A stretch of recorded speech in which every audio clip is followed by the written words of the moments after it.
Hi, this is Joseph Scardino, author of Pebble Lane Kids, Rewind the Madness. Today we have a reading of one of my favorite stories in the book, Middle School Talent Showdown. Have fun. Middle School Talent Showdown. The flyer called it a night of stars. The teachers called it an evening of self-expression. The students called it what it really was, a chance to become a legend, flame out in front of your crush, or both. It was the first annual middle school talent competition, and the auditorium buzzed with nerves, hairspray, and the faint smell of cafeteria chicken fingers from earlier that day. Backstage, the Pebble Lane kids huddled together in various states of panic, denial, and overconfidence. Costumes were adjusted. Props were forgotten. And somewhere, someone's glitter exploded all over the emergency exit door. Lenny Bellino, though, was calm. Too calm. He stood by the curtain in his sequined black jacket, white socks, loafers, and a single sparkly glove.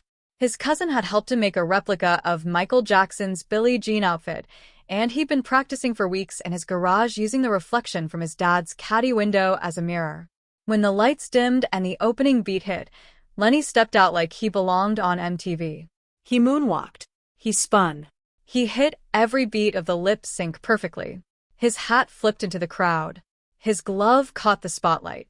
At one point, he dropped to his knees, threw his hands in the air, and the audience lost it. Mothers clapped like they were at a wedding. One kid screamed, "Go Lenny!" loud enough to rattle the AV booth. It was the performance of a lifetime, at least up to this point. Backstage, the rest of the crew exchanged glances.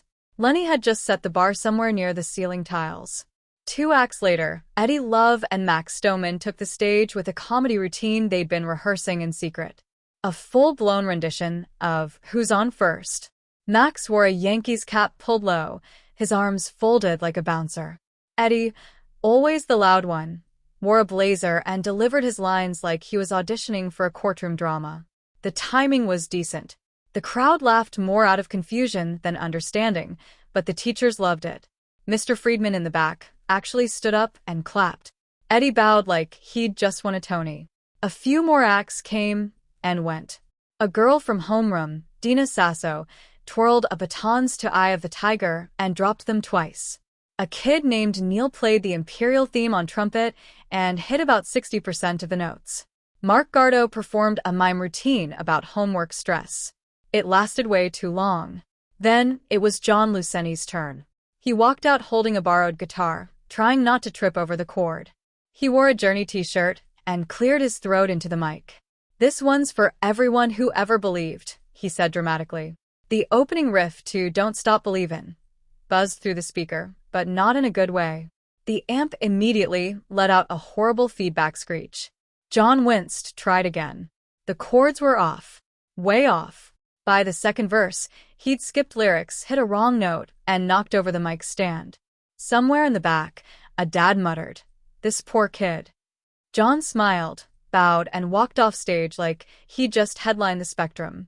Then came Maria and Jill. When they stepped out in bunny outfits, full ears, tails, and glitter tights, the crowd gasped.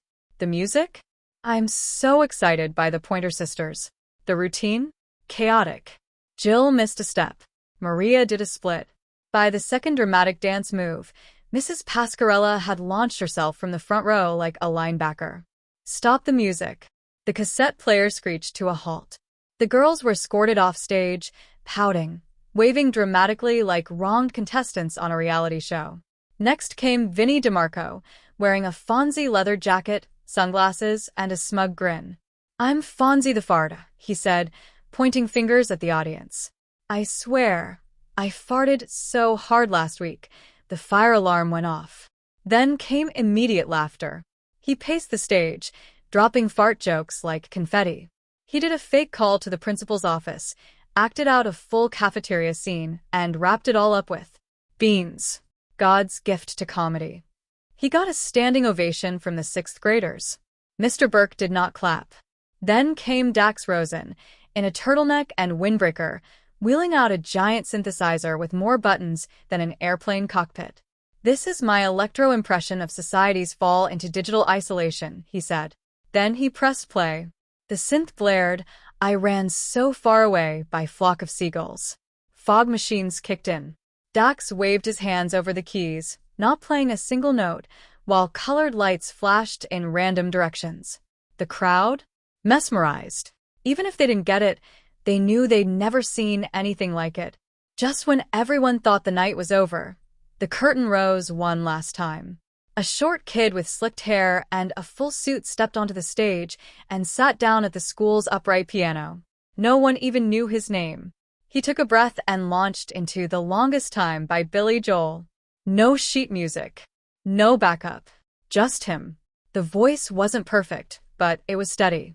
The piano was a little out of tune, but his fingers danced across the keys like he'd been born on them. The crowd grew silent. He had them. When he finished, there was a long pause. Then a huge wave of applause. Lenny looked nervous. The judges huddled in the corner. The tension backstage was electric. Second place, the Mystery Piano Kid. First place, Lenny Bellino, by a single vote. He strutted out for the trophy, moonwalked once more for good measure, and gave a finger gun salute to the crowd. John tangled himself in the curtain rope. Maria claimed the show was rigged. Vinny asked if he could sell signed headshots. Max flexed his biceps for the yearbook photographer. Eddie told everyone he was booked for bar mitzvahs. And Dax? Dax just said, "Next year, lasers and fog," and walked off like an actual rock star. Pick up Rewind the Madness at PebbleLaneKids.com.